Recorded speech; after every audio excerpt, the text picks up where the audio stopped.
साथियों, स्वागत है आप सभी का एक बार फिर से मेरे चैनल पर। तो जैसा कि हम सीएसआईआर के जो इस बार का आपका एग्ज़ाम हुआ है, उसके क्वेश्चन पेपर की डिस्कशन कर रहे हैं। अब उसी के क्रम में लगभग क्वेश्चन जो हैं, वो हमने डिस्कस कर लिए हैं। कुछ क्वेश्चन्स अभी बाकी हैं, तो उसको हम डिस्कस करेंगे। देन फिर हम अपने आईसीएमआर जेआरएफ के लेक्चर में वापस से आ जाएँगे, जो कि हमारा पेड वर्ज़न पे चल रहा है। आपको अगर आप एक्सक्लूसिवली उस लेक्चर को देखना चाहते हैं, तो आपको जॉइन बटन का आइकन आपको दिखेगा। आपको चैनल की मेंबरशिप लेनी होगी और आप इस चैनल पे नए जुड़े हैं, तो फर्दर हम उस वीडियोज़ को जो होगा, फर्दर के जो लेक्चर हैं, वो हम वहाँ पे कवर करेंगे। बट अभी हम चाहते हैं कि सबसे पहले हम जो आपका सीएसआईआर का एग्जाम हुआ है, कितने क्वेश्चन जो थे वो हमारे पढ़ाए हुए थे, या कितने क्वेश्चंस आप अपने दिमाग लगा के ठंडे दिमाग से, या कितने क्वेश्चन जो थे वो आप सरलता के साथ कर सकते थे, उस पे अभी हमारा खास तौर से फोकस है। राइट। तो अभी हम यहाँ पे कुछ क्वेश्चंस को डिस्कस करेंगे, देन उसके बाद जो है वो हम आईसीएमआर जेआरएफ के लेक्चर में वापस से आ जाएंगे। और अभी तक हमने सिकल सेल अनीमिया तक आपका कवर कर दिया है। अगर आप हमारे साथ रेगुलर जुड़े हैं, तो आपने काफी अच्छे तक वहां तक आपने देख लिया होगा, और उसको रिकॉल भी करते रहिए, जो कि बहुत इंपॉर्टेंट है। तो इस चीज के साथ अब हम इस वीडियो को स्टार्ट करते हैं। तो सबसे पहले हम यहाँ पे इवनिंग शिफ्ट के क्वेश्चन पेपर को यहाँ पे देखने वाले हैं, जो कि आपके लिए बहुत इंपॉर्टेंट हो जाता है। ठीक है, सेक्शन सी के कुछ क्वेश्चंस को हम डिस्कस कर चुके हैं। अब यहाँ पे कुछ और क्वेश्चंस को यहाँ पे डिस्कस करने वाले हैं। ये जो क्वेश्चन आईडी है, ये आपका 7031 से 101 क्वेश्चन आईडी है। और ये जो क्वेश्चन है, ये आपका C4 पाथवे से पूछा गया है, और बहुत ही मैं कहूंगा कि आसान क्वेश्चन है। हालांकि देखने में आपको डर भी लग सकता है कि 5 स्टेटमेंट्स यहाँ पे दिए गए हैं, बट दो तरीके हैं। या तो आपको इन सभी के बारे में, मतलब जितने भी ऑप्शंस यहाँ पे रखे हुए हैं, या C4 के बारे में अगर आप या तो बहुत वृहद नॉलेज रखते हैं, तो आप इस क्वेश्चन को कर सकते हैं। अन्यथा आप जो नॉर्मल ऑप्शन एलिमिनेशन मेथड का प्रयोग करके आप इस क्वेश्चन को सॉल्व कर सकते हैं। और बेसिक बायोलॉजी अगर आपने एनसीईआरटी रीड की है, तो आप उसको इस क्वेश्चन को आसानी के साथ कर सकते हैं। तो यहाँ पे आपको कुछ स्टेटमेंट्स दिए गए हैं, और आपको यहाँ पे केवल और केवल करेक्ट स्टेटमेंट जो है वो आपको फाइंड आउट करना है। और यहाँ पे मैं एक इंपॉर्टेंट चीज और भी बोलना चाहूंगा, कि जैसे आपको पता है कि जो आपका C4 पाथवे होता है, वो लगभग लगभग आपका कैम पाथवे के आसपास सिमिलर ही होता है, बहुत ज्यादा इसमें चेंजिंग नहीं होती है। तो सीएसआईआर ने जो क्वेश्चन डराइव किए हैं, अगर मैं मॉर्निंग शिफ्ट की बात करता हूं, तो वहां पे कैंप पाथवे से क्वेश्चन पूछा गया, जो कि हमारे चैनल पे अवेलेबल है। C4 के बारे में भी हमने बहुत बार जब क्वेश्चन आंसर्स आए हैं, तो हमने वहां पे जिक्र किया हुआ है। तो C4 को इन्होंने इवनिंग शिफ्ट में पूछा है, यानी कि दोनों चीजों को इन्होंने बहुत ही खूबसूरती के साथ मेंटेन करने का कोशिश किया है। तो ये एक बहुत अच्छी चीज मैंने जो ऑब्जर्व किया, वो मैंने आपके साथ शेयर किया। अब इस क्वेश्चन को सॉल्व करने का क्या तरीका हो सकता है, तो जैसा कि आप यहाँ पे देख सकते हैं कि पहला स्टेटमेंट यहाँ पे लिखा हुआ है कि मैलेट जो है वो सिंथेसाइज होता है from the oxaloacetate in the mesophyll cell, ये transported to the bundle sheath cell. अगर आपको थोड़ा सा अगर मैं रिकॉल कराऊं, और बहुत दूर जाने की जरूरत नहीं है, अगर आप एनसीईआरटी के डायग्राम उठाएंगे, तो C4 पाथवे कराने का मतलब यही था कि नॉर्मल सेल्स में आपका फोटो रेस्पिरेशन हो रहा था, यानी कि C2 साइकिल चल रही थी, उसी को हम मिनिमाइज कर सके, इसीलिए C4 पाथवे लाया गया। ठीक है, सिस्टम ने लाया। C4 पाथवे में होता क्या है कि आपकी जो सेल्स होती है, नॉर्मली आपकी जो सारी कहानी होती है वो आपकी मेसोफाइल सेल्स में होती है। लेकिन यहाँ पर क्या होता है कि एक सेल्स का और निर्माण किया गया, जिसको हम बंडल शीथ सेल्स बोलते हैं। ये दोनों ही आपस में डिवाइड हो जाती हैं।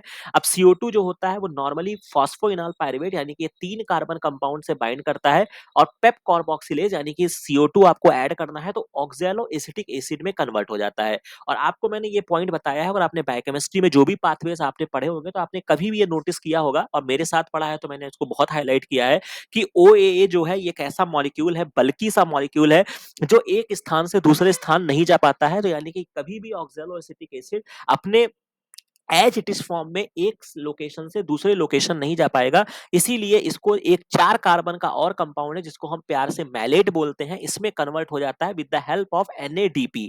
ठीक है, यही चीज यहाँ पे पूछा गया है, और मैलेट के फॉर्म में ये ट्रांसफर होता है, और ये 4 कार्बन कंपाउंड फिर यहाँ पे अपना एक कार्बन लॉस कर देता है, जो वापस से CO2 फिक्सेशन में इन्वॉल्व हो जाता है। और 3 कार्बन कंपाउंड, जब आपने 4 कार्बन से एक कार्बन निकाल दिया, तो आपका 3 कार्बन बना, और ये ट्रांसपोर्ट होके वापस से बंडल शीथ सेल्स में आ जाता है, और ये साइकिल पुनः चलती रहती है। तो ये इंपॉर्टेंट जो पूरी स्टोरी है। तो अगर मैं इस ऑप्शन को अगर मैं यहाँ पे देखना चाहूँ, तो मैलेट जो है वो सिंथेसाइज होता है OAA से, बिल्कुल सही बात। कहाँ पे होता है? मेसोफाइल सेल में, और ट्रांसपोर्ट होता है बंडल शीथ सेल्स में। तो ये मुझे देखने को मिल रहा है। तो यानी कि ये ऑप्शन जो है वो मेरा ट्रू हो जाएगा। अब ए मुझे रखा हुआ मिलना चाहिए, 2 ऑप्शन मेरे कैंसिल हो गए। अब पाइरूवेट जो है वो आपका बंडल सीड सेल्स में बनता है और ट्रांसपोर्ट होता है मेसोफाइल सेल्स में। तो ये भी बात बिल्कुल सही है, पाइरूवेट मेरा बना कहाँ पे, बंडल सीड सेल्स में, और ट्रांसपोर्ट होके कहाँ पर आ गया, आपका कहाँ पे आ गया, आपका मेसोफाइल सेल्स में आ गया। तो यानी कि ये ऑप्शन भी जो है वो मेरा ट्रू है। अब मैं देखना चाहूँ ए बी मुझे कहाँ देखने को मिल रहा है, तो ए बी मुझे पहले ही ऑप्शन में देखने को मिल रहा है। अब मुझे दुनियादारी करने की जरूरत नहीं है और मेरा ये क्वेश्चन जो है वो मेरा सॉल्व हो गया। 703101 का जो राइट आंसर होगा वो आपका पहला होगा। ठीक है, तो एनएडीपी मैलिक एंजाइम सिस्टम की कहानी थी। बाकी चूंकि आपने मैलेट को ट्रांसफर कराया है तो एस्पार्टेट की यहाँ स्टोरी नहीं है, और सी ऑप्शन भी आपका एलिमिनेट हो जाएगा। और बाकी भी ऑप्शंस जो होंगे, चूंकि आपको ऑप्शन मिल गया है तो बहुत ज्यादा इसमें दिमाग लगाने की जरूरत नहीं है। ठीक है, बाकी यहाँ पर जो इंपॉर्टेंट चीज है, जो कि मैंने यहाँ पे एक पैराग्राफ भी पेस्ट किया है, जो कि आपका एनसीईआरटी का पैराग्राफ है, क्या कहता है इसको भी मैं आपको पढ़ा देता हूं कि mesophyll cells in the leaves of the C4 plant has a 3 carbon molecule, जिसको हम पेप बोलते हैं, जो कि एक्सेप्टर होता है CO2 का। पेप कार्बोक्सिलेज एंजाइम जो होता है वो responsible for fixation of CO2 और 4 कार्बन का कंपाउंड OA बना देता है। OA जो होता है वो मैलेट बनाता है by the NADP malate dehydrogenase. ये बहुत इंपॉर्टेंट है क्योंकि बच्चों के दिमाग में यहाँ पर जो उन्होंने C4 की लाइन जो यहाँ पे मेंशन किया है, जो यहाँ पे NADP लाया है, इसी की वजह से जो कंफ्यूजन किसी को आया होगा, तो इसी वजह से आया होगा कि वो बच्चे यहाँ पे श्योर नहीं होंगे कि एनएडीपी मैलिक एंजाइम वाली कहानी है या किसी और की कहानी है। बट चूंकि एनसीईआरटी में यहाँ पे मेंशन किया गया है, और इसीलिए मैं बार बार बोलता हूँ कि एनसीईआरटी जो है, मैं कुछ बातें बोलना चाहता हूँ, बहुत इसको ध्यान से और सीरियसली समझिएगा।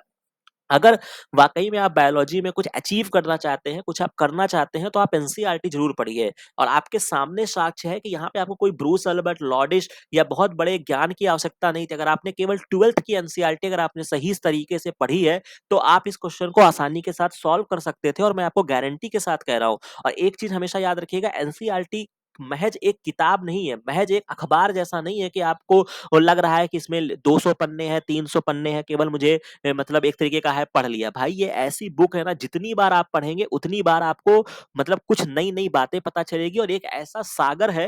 ठीक है, मैं तो बहुत फैन हो चुका हूँ। ठीक है, एनसीईआरटी एक आपके सागर के तरीके है कि आप जितना इसको पढ़ेंगे उतना ही आप मोतियों को लेके निकलेंगे। तो अब आपके ऊपर है कि आप किस तरीके से करना चाहते हैं। तो मेरा कहने का मतलब है कि जो टॉपिक्स आपको एनसीईआरटी में, भाई फोटोसिंथेसिस तो एक नीट का बच्चा भी पढ़ता है ना, तो कम से कम पहले अपनी नॉलेज जो है वो नीट वाले बच्चे के लेवल तक तो लेकर आओ कि तुमको नीट वाले बच्चे के बराबर जो है वो फोटोसिंथेसिस तुमको पता है।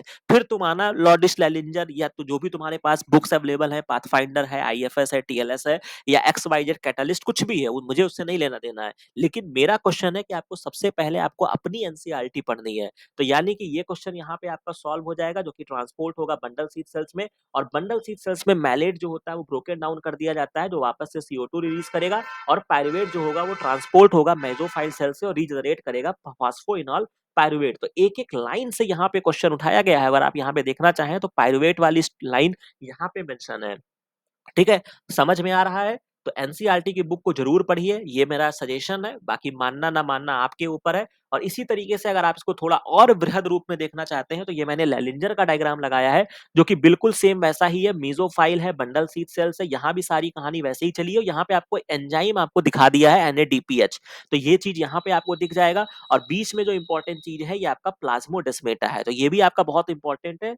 मॉर्निंग शिफ्ट में प्लाज्मोडेस्मेटा से भी क्वेश्चन पूछा गया है, जो कि आपको यहाँ पे एक सिंपल सा जो यहाँ पे स्ट्रक्चर है, इसमें आपको दिख रहा है कि यहाँ पे दो सेल्स को जोड़ने का काम कर रहा है, और एक तरीके से मॉलिक्यूल जो है वो ट्रांसपोर्ट हो रहे हैं। तो हम इसको क्या बोल सकते हैं, ओपन चैनल बोल सकते हैं। तो ये भी बहुत इंपॉर्टेंट था। तो इसी साल प्लाज्मोडेस्माटा के बहुत सारे ऑप्शंस वहां पे दिए गए थे, उसमें एक ऑप्शन में ओपन चैनल था, जो बच्चे कंफ्यूज हुए। बट आपको इतना यहाँ देखकर समझ में आएगा कि ये एक तरीके का चैनल ही है। ठीक है, और प्लाज्मोडेस्माटा जरूरी नहीं है कि ये आपका क्लोरोप्लास्ट में ही पाया जाता है, वही वहां पे रॉन्ग स्टेटमेंट दिया हुआ था। तो मुझे लगता है कि यहाँ पे सारी चीजें हो गई। और पायरुवेट जो होता है वापस से आपका पेप के फॉर्मेशन में आता है। और पेप जो है ये आपका एक हाई एनर्जी मॉलिक्यूल है, और आप पायरुवेट से जब हाई एनर्जी मॉलिक्यूल बना रहे हैं तो आपको एटीपी खर्च करना होगा। इसी वजह से यहाँ पे आपकी एटीपी कंज्यूम हुई, और एटीपी आपकी इतनी कंज्यूम हुई कि नॉर्मल रिएक्शन में अगर आप कभी देखते हैं तो एटीपी जो होता है वो एडीपी में कन्वर्ट होता है, लेकिन यहाँ पे सीधा सीधा एटीपी जो है वो आपका एएमपी में कन्वर्ट हो गया, और पायरोफॉस्फेट आपका रिलीज हुआ है। तो यानी कि 2 एटीपी के बराबर जो है वो आपकी एनर्जी जो है बेटा वो यहाँ पे आपकी कंज्यूम हुई है। तो मुझे लगता है कि यहाँ पे हमने बहुत सारे पॉइंट्स को आपको दिखा दिया है, डिस्कस कर दिया है, आपको समझ में भी आ गया होगा।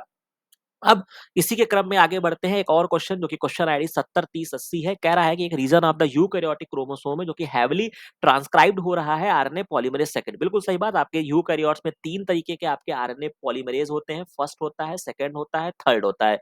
फर्स्ट की मैं बात करूं तो ये आपका होमवर्क है, आप बताओगे, थर्ड आप बताओगे। सेकंड जो है वो नॉर्मल आपका एमआरएनए की सिंथेसिस करता है, यानी कि आपका जो मॉलिक्यूल है क्रोमोसोम वो आरएनए पॉलीमरेज ट्रांसक्राइब कर रहा है। अब कुछ स्टेटमेंट आपको क्रोमैटिन के बारे में दिए हैं और ये चीजें मैंने आपको ऑलरेडी डीबीटी के टाइम पे भी पढ़ा के रखा है और बहुत सारे पीवाईक्यूज हमने सॉल्व किए, मॉलिक्यूलर बायोलॉजी की प्लेलिस्ट बनी है, वहां पे जाके आप देखिएगा, आपको बहुत अच्छे से वहां पे एक्सप्लेन किया हुआ मिलेगा। और नहीं भी मिला है तो भी जब हमने सीएसआईआर का पीवाईक्यू सॉल्व किया है तो ये क्वेश्चन जो था वो आपका, अगर मैं सही रिकॉल कर रहा हूं तो 2019 में एक क्वेश्चन आया था इसी तरीके से एसिटाइलेशन मेथाइलेशन को लेके, और मैंने उसको सॉल्व कराते समय आपको बस दुनियादारी भी अगर आपको नहीं पता है तो मैंने आपको एक ट्रिक बताई थी कि सेल्स में जब क्रोमैटिन के लेवल पे हम बात करते हैं तो दो चीजें होती हैं, एक आपका एसिटाइलेशन होता है और एक आपका मेथाइलेशन होता है। तो अगर आपने एसिटाइल ग्रुप को ऐड कर दिया तो वो ए से एसिटाइलेशन और ए से एक्टिव हो जाता है, यानी कि एक्टिवेशन होता है। और जब भी किसी क्रोमैटिन में अगर आपका मेथाइल ग्रुप लगा हुआ है तो वो एक तरीके का रिप्रेस हो जाता है। तो यानी कि अगर वो एक्टिवली ट्रांसक्राइब्ड हो रहा है तो उसमें एसिटाइल ग्रुप लगा होगा। ठीक है भाई, अगर वो ट्रांसक्रिप्ट होके अगर वो आरएनए प्रोटीन बना रहा है तो यानी कि जो आपका न्यूक्लियोसोम है वो खुल गया है। बिल्कुल सही बात है ना भाई, आपका न्यूक्लियोसोम में आपने यही तो पढ़ा था, H2A, H2B, H3, H4 ये सब आपके ऑक्टामर बना रहे थे, ये गोले के फॉर्म में थे। अब चूंकि इसी में डीएनए आपका कंडेंस फॉर्म में था, अब चूंकि आपने आरएनए बनाना है तो ये ओपन हुआ होगा, ओपन हुआ होगा तो यानी कि एसिटाइलेशन हुआ। ठीक है, अब ऑप्शन में देख लीजिए, आपको high histone acetylation D option में रखा, मुझे यहाँ पे करेक्ट ऑप्शन चुनना है तो मुझे डी चाहिए। अब डी मुझे यहाँ मिल रहा है, यहाँ मिल रहा है, पहला ऑप्शन मेरा कैंसिल हो गया। अब चूंकि मुझे डी चाहिए और चूंकि मेथाइलेशन होगा नहीं, ये भी आपको वाइस वर्सा में पता चल गया, तो बी जहां रखा है वो भी आप उसको क्या करेंगे, कैंसिल कर देंगे। अब आपको देखना है सी और ए में। अब इसमें भी आपको बहुत दिक्कत नहीं आनी चाहिए, अगर आपने मॉलिक्यूलर बायोलॉजी वाटसन वगैरह से पढ़ा होगा तो आपको डीएनए फर्स्ट हाइपर सेंसिटिविटी आपको पता होगा। अगर आपने नहीं पढ़ा है तो भी आप ऑप्शन को ट्रैक कर सकते हैं, जैसा कि यहाँ पे लिखा है थर्ड ऑप्शन में कि occupied by the micro H2A। तो यानी कि अगर H2A मॉलिक्यूल लगा है तो इस तरीके से लिंकर का फॉर्मेशन हुआ होगा, और जब अगर ये लिंकर का फॉर्मेशन हुआ होगा तब तो ये खुला ही नहीं हुआ होगा। तो यानी कि सी ऑप्शन आपका नहीं होगा, तो यानी कि डीएनए फर्स्ट हाइपर सेंसिटिविटी होना चाहिए। तो यानी कि ए एंड डी जो होगा वो इसका राइट आंसर होगा। तो 703080 क्वेश्चन आईडी है और इसका जो राइट आंसर बनेगा वो आपका 4 बनेगा। और बाकी यहाँ पे मैंने DNA first hyper sensitivity site बता दिया है। ये क्रोमैटिन के वो रीजन होते हैं, डीएनएज आपको पता है जो कि हमने बायोटेक्नोलॉजी जब आपको पढ़ाया है तो वहां पे आरएनएज 1, डीएनएज 1, इस तरीके से हमने बहुत सारे बायोटेक में एंजाइम्स को डिस्कस किया था। तो ये बेसिकली आपके डीएनए को क्लीव करने का काम करते हैं। तो यानी कि अगर आपको डीएनए का अगर आपका क्लीव हो गया, अगर आपका क्रोमैटिन क्लीव हो गया तो इसका मतलब है कि ये ओपन हो जाएगा, और जब ये आपका ओपन हो जाएगा तो यानी कि आपका ट्रांसक्रिप्शनली क्या हो जाएगा, एक्टिविटी यहाँ पे आ जाएगी। तो इस तरीके से ये क्वेश्चन का आंसर हो गया। अब इसी के क्रम में आपका एक और क्वेश्चन जो कि 703094 क्वेश्चन आईडी है, जो कि इम्यूनोलॉजी का आपका क्वेश्चन पूछा गया है। ये भी आप बहुत ही बेसिक तरीके से आप सॉल्व कर सकते हैं। इसमें कह रहा है कि the following statement are made about the killing of virus infected respiratory cells by the cytotoxic T cell. अब यहाँ पे मैं आपको जानना चाहूंगा, मैं आपको होमवर्क दे रहा हूँ कि वायरस इन्फेक्टेड सेल्स को किल करने के लिए अगर मैं इन्नेट इम्यून सिस्टम में बात करता हूं तो कौन सी ऐसी सेल्स होती हैं जो वायरस इन्फेक्टेड सेल्स को किल करती हैं। तो ये आप अपनी कॉपी में नोट डाउन करेंगे। अब चूंकि साइटोटॉक्सिक टी सेल्स यहाँ पे कार्य कर रही हैं, और आपको मैंने एमएचसी के रेफरेंस में मैंने आपको दो चीजें बताई थी कि आपके दो तरीके की एमएचसी होती है, फर्स्ट होता है और एक आपका सेकंड होता है। और जो टी सेल्स होती हैं उसमें भी मैंने आपको बताया है दो तरीके की सेल्स होती है, एक आपकी टी हेल्पर होती है, एक आपकी साइटोटॉक्सिक होती है। और जब आपने एड्स पढ़ा होगा तो एड्स में आपकी टी हेल्पर सेल्स कम हो जाती हैं, और एड्स का जो रिसेप्टर होता है टी हेल्पर 4 जो होता है वो आपका CD4 होता है, और साइटोटॉक्सिक के लिए आपका CD8 होता है। ठीक है, तो मैंने आपको ये भी रटाया था कि आपका CD4 जो होता है, ठीक है, तो 2 दूनी 4 अगर आप याद करेंगे तो आपको इस तरीके से याद हो जाएगा। तो यानी कि आपका CD4 हो जाएगा, और 2 दूनी 4 का मतलब है कि एमएचसी क्लास सेकंड। ठीक है, तो एमएचसी क्लास सेकंड जो होता है CD4 को दिखाता है, जब एंटीजन को पकड़ के लाता है तो वो CD4 पॉजिटिव सेल्स जो रिसेप्टर पे जाके बाइंड करता है वो एमएचसी क्लास सेकंड होता है, और बच गया CD8, तो यानी कि CD8 जो होता है वो एमएचसी क्लास फर्स्ट पे जाके बाइंड करता है। तो ये आप ट्रिक से इसको याद कर सकते हैं। तो चूंकि यहाँ पे वायरस इन्फेक्टेड सेल्स और साइटोटॉक्सिक टी सेल्स है तो आपको एमएचसी सेकंड छूना ही नहीं है, यानी कि आपका एमएचसी फर्स्ट होना चाहिए। अब ऑप्शन एलिमिनेशन कर लीजिए, सी ऑप्शन आपको हर जगह रखा होना चाहिए।